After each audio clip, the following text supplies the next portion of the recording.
আশাবাদী ভোটাররা আমাকে ভোট দেবে।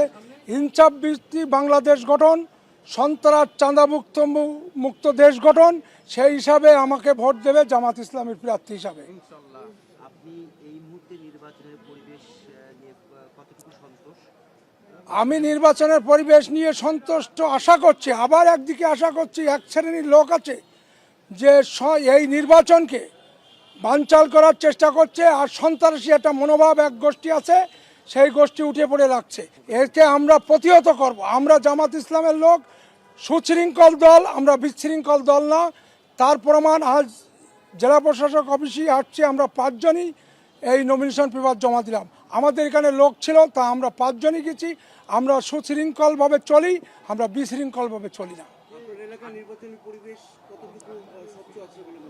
আমার নির্বাচনী এলাকায় পরিবেশ স্বচ্ছ আছে, যেহেতু ওখানে চাঁদাবাজিতে মানুষ অতিষ্ঠ হয়ে গেছে। আমি ওখানে যাওয়ার পরে মানুষ বলে যে আমাদের চাঁদা দিতে হয়, এ করতে হয়।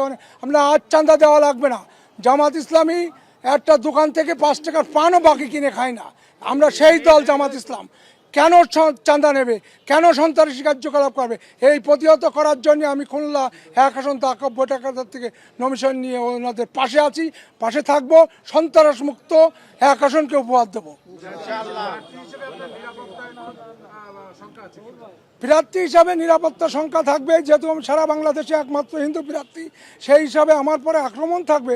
তারপরেও প্রশাসনের লোক আমাকে পূর্ণ সহযোগিতা করছে, সেই হিসাবে আমি কোনো সংখ্যা এখন মনে করছি না, যেহেতু প্রশাসনের লোক সবসময় আমাদের সাথে আছে, ওতপ্রোতভাবে জড়িত।